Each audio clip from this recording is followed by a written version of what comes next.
Patricia Langford stepped onto the plane with the poise of someone who had never known discomfort. Her designer heels tapped against the aisle floor with quiet authority, her tailored blazer unwrinkled, her every movement purposeful. First class wasn't just a preference for her, it was a right, a symbol of decades spent curating status, climbing ladders, collecting respect like fine china. She didn't just expect luxury, she expected control. So when she reached her row and saw a black man already seated beside her, perfectly composed in a navy blue suit, eyes locked on his laptop, Patricia froze. Her steps faltered, a ripple of confusion flashing through her manicured face. He didn't look lost. He didn't look like someone who had mistakenly wandered into the wrong section. He looked like he belonged. And that disturbed her. Without a word, she dropped her leather tote with more force than necessary, letting the weight of it thud against the seat as she settled in stiffly. Her eyes flicked to him, studying every detail, the sharp crease of his pants, the quiet confidence in his posture, the calm focus as he typed. He hadn't acknowledged her, hadn't glanced her way, and that only heightened her discomfort. In Patricia's world, people like him didn't share this space unless they were serving drinks or polishing silverware. But here he was, unmoved, unbothered, unapologetically present. She shifted in her seat, crossing and uncrossing her legs, her body language tightening with each passing second. The silence between them thickened. Patricia's pulse quickened. She fidgeted deliberately, nudging his armrest with her purse. No reaction. A flicker of frustration sparked in her chest. He was ignoring her, as if she were the one out of place. She inhaled sharply, then turned to him with a strained smile. "Excuse me," she said, voice dipped in false politeness. "Are you sure you're in the right seat?" Without even glancing up, he replied. "Yes." Just that, one word, no explanation, no deference. Her jaw tightened. The entitlement she wore like perfume began to sour into resentment. She raised her hand slightly and flagged down a flight attendant. Emily, young and cheerful, still early in her career, still eager to please. Patricia smiled tightly. "I believe there's been a mix-up. I think this gentleman is in the wrong seat." Emily checked the manifest. "Actually, Mr. Stokes is in the correct seat. He's in 2B. You're in 2A. Patricia blinked, lips parting but no words forming. The confirmation landed like a slap. She smiled again, too wide, too thin. Oh, well, mistakes happen, I suppose. But deep inside, it didn't feel like a mistake. It felt like an intrusion, like the unspoken rules had been broken. And for someone like Patricia, someone who had always believed she knew the rules, or worse, owned them, nothing was more infuriating than the quiet realization that the world was shifting beneath her, and no one had asked for her permission. Patricia Langford wasn't used to being ignored, especially not in first class. Her entire life was constructed on silent expectations, that people like her were to be heard, obeyed, accommodated. But Daniel Stokes, the black man sitting beside her, refused to participate in her unspoken hierarchy. He didn't flinch when she accidentally bumped his armrest. He didn't glance her way when she shifted in her seat with performative unease. His calm was unnerving, and to Patricia, it was offensive. This wasn't how things were supposed to go. She had tried civility. She had tried subtle disapproval. Now it was time for escalation. She pressed the call button, the soft chime overhead sounding more like a warning than a request. When the young flight attendant, Emily, returned with her trademark smile, Patricia's voice dropped an octave, measured, careful, dripping with feigned restraint. "I'd like to request a seat change," she said. Her fingers tapped delicately on the armrest. "I just don't feel comfortable sitting here." Emily blinked. "Is there something wrong with the seat, ma'am?" Patricia hesitated, eyes flicking toward Daniel, then back. "No, not the seat." She lowered her voice. "It's just, I don't feel entirely at ease. I prefer to sit elsewhere." Emily glanced at Daniel, who had stopped typing but remained composed. "Let me check," she offered, tapping at her tablet. After a moment, she looked up. "Unfortunately, first class is at full capacity. However, there are a couple of seats in economy." Patricia didn't let her finish. "Perfect," she said with a strained smile. "He can take one." A hush fell over the nearby rows. Daniel didn't move. He didn't look surprised. He simply folded his hands over his laptop, waiting. Emily froze, as if replaying the sentence in her head. Ma'am, she said firmly, to clarify, you're requesting that I move this passenger to economy because you're uncomfortable sitting next to him? Yes, Patricia replied, chin raised slightly. I don't see why that's such a problem. But Emily wasn't smiling anymore. Her voice hardened. That won't be happening. Patricia's mask cracked. Her voice sharpened. I don't feel safe. The words weren't loud, but they sliced through the cabin. Heads turned. Whispers fluttered down the aisle. A man across the row muttered, "Here we go." A woman discreetly raised her phone, pretending to text but already recording. Daniel still hadn't said a word. He didn't need to. Every second of Patricia's performance was unraveling in front of witnesses. And still, she pushed forward, clutching her faux concern like a shield. This is a reasonable request, she insisted. I just want to feel safe. But Emily wasn't swayed. Ma'am, she said, you are not asking for safety. You are asking for segregation. The cabin went silent. Patricia's heart pounded in her ears. She had overplayed her hand, and for the first time she could feel it, the shift. The judgment wasn't on Daniel anymore. It was on her. The moment Patricia uttered the words, I don't feel safe, a hush fell over the cabin. The energy shifted, tangible, sharp, as if the air itself had thickened. The phrase hadn't needed volume. Its intent echoed in the silence it created. Passengers nearby paused mid-conversation, ears subtly tuning in. Daniel Stokes, still seated beside her, didn't flinch. He didn't bristle. His posture remained unchanged, shoulders relaxed, hands steady, gaze fixed forward. But inside, something settled. He had seen this dance before, the slow weaponization of fragility, the quiet performance of fear, and this time he was done playing along. Without saying a word, Daniel closed his laptop, slowly, deliberately. The soft click of the hinge seemed louder than it should have been. Then, in a single smooth motion, he reached into the inner pocket of his suit jacket. Patricia's eyes tracked his movement with barely concealed suspicion. Someone in the next row leaned forward, curious. The woman recording subtly adjusted the angle of her phone. From his pocket, Daniel pulled out a slim leather case. He flipped it open, turned slightly, and held it up just high enough for Patricia and everyone watching to see. The gold glint of a federal badge caught the overhead light. FBI. 3 letters, gleaming with quiet power. It didn't come with raised voices or dramatics, just a calm, undeniable truth. Gasps rippled through the cabin. A businessman across the aisle let out a breathless chuckle. Oh, damn, he muttered under his breath. Emily, the flight attendant, froze mid-step as the badge caught her eye. Her expression faltered, not in fear but in vindication. Daniel finally spoke, his voice even, razor sharp in its restraint. Ma'am, he said, his gaze level, would you like to file an official complaint? I can take your statement right now. Patricia's mouth opened, but no words came out. Her face had gone pale, the flush of righteous indignation replaced by something colder, panic.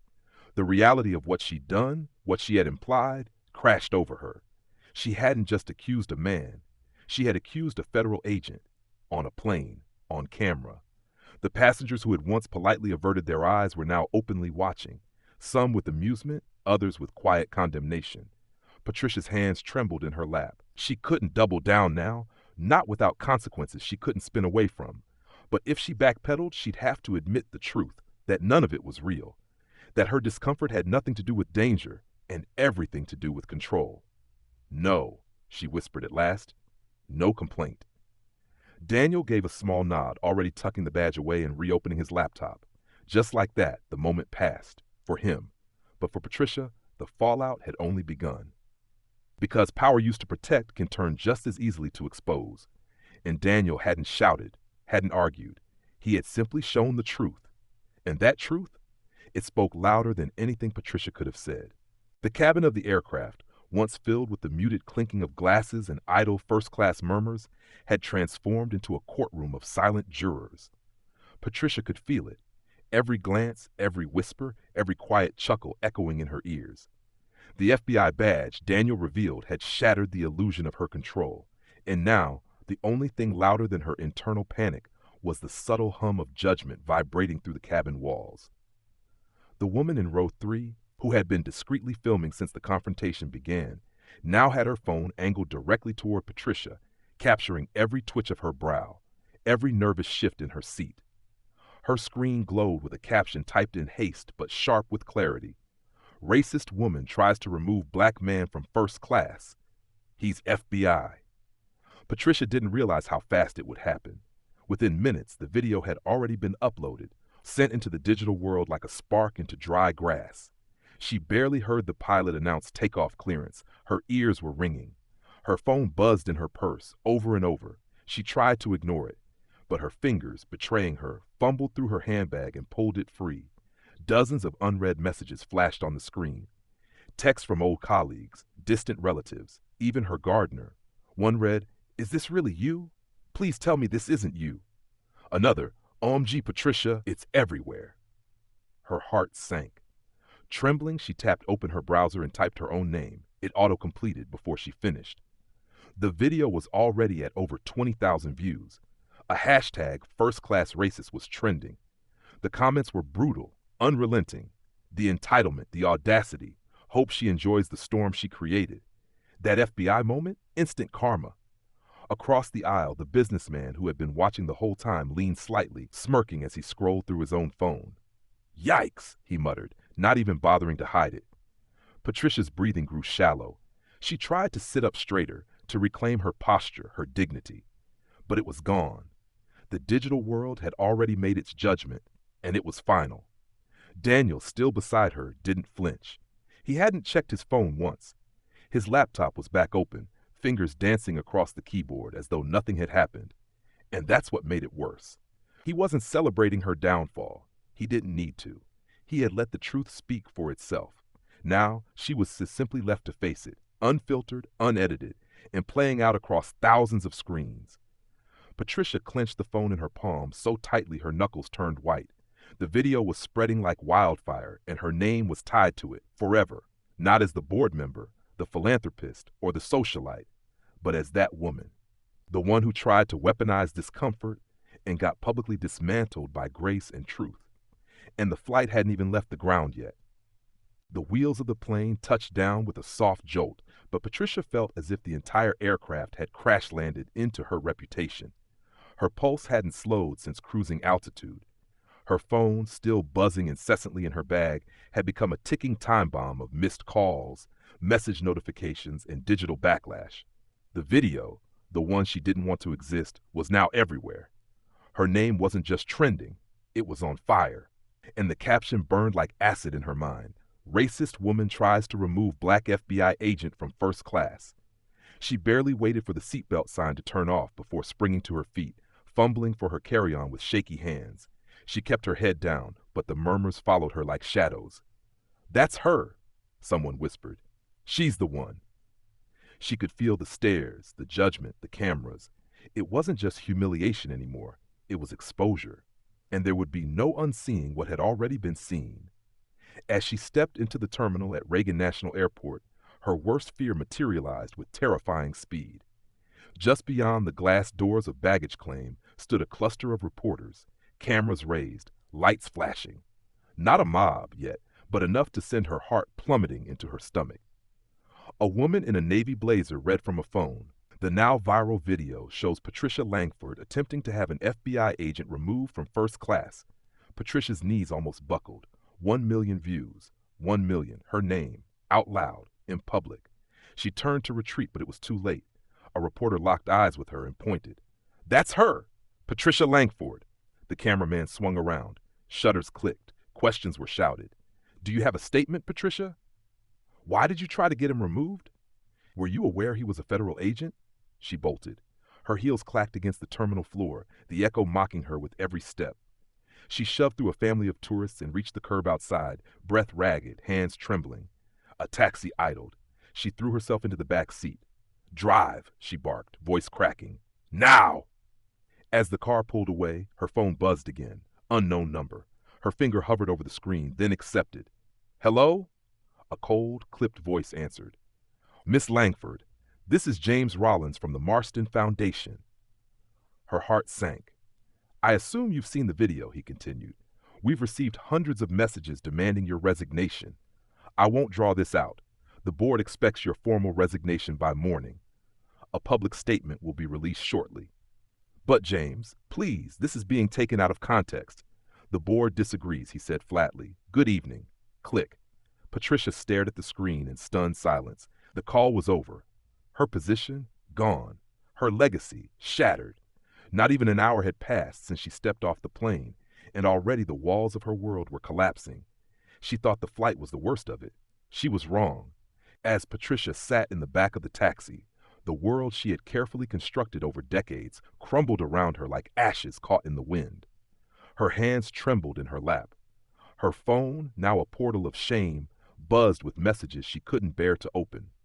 She had once been a woman who commanded rooms with a glance, who chaired charity galas and gave keynote speeches about leadership and grace. Now she was just a viral headline, a digital punchline, a cautionary tale. And through it all, through the humiliation, the exposure, the fallout, Daniel Stokes hadn't even flinched. That was what haunted her most. He hadn't shouted, hadn't argued, hadn't threatened. He hadn't even raised his voice. Daniel had dismantled her entire performance with a single gesture, unfolding his FBI badge like it was just another item in his pocket. No fanfare, no vengeance, just quiet, undeniable authority. And somehow, that restraint had cut deeper than any confrontation ever could. She pictured him now, probably already in a conference room somewhere in D.C., debriefing with colleagues, sipping black coffee, unfazed. He likely hadn't checked his phone once since the landing. He didn't need to. The video hadn't been about him. It had been about her. He hadn't tried to make a scene. She had created the scene all by herself, and the nation had simply watched. In contrast to her frantic energy, Daniel had moved through the entire incident like water flowing around stone, calm, calculating, composed. That was real power. Not the kind that came from inherited status or expensive shoes or board memberships, but the kind forged through experience, through knowing that silence can speak louder than outrage when wielded by the right hands. Even the flight crew had felt it. By the end of the flight, they weren't looking at him with suspicion. They were looking at her. Patricia could still feel Emily's steady gaze in her mind, the polite mask replaced with thinly veiled disappointment. The woman recording had known it too. She didn't pan her camera to Daniel once. Why would she? His story didn't need explaining. His composure was the story. And that's what Patricia couldn't escape. Not just the shame of being caught, but the deeper, cutting realization that her sense of superiority had always been a lie. She had thought her discomfort gave her power. But Daniel's restraint revealed something far more terrifying. It never had. Now the internet had made its ruling. Her name would forever be connected to this moment. Not because she made a mistake, but because she revealed who she truly was when she thought no one important was watching. But someone had been. And that someone didn't scream, didn't flinch, didn't retaliate. He simply revealed the truth and let the world do the rest. By the time Patricia reached her brownstone later that evening, the weight of the day had settled into her bones like winter frost. Her heels echoed across the marble floor, but the sound didn't bring comfort anymore. It only reminded her how empty the silence had become.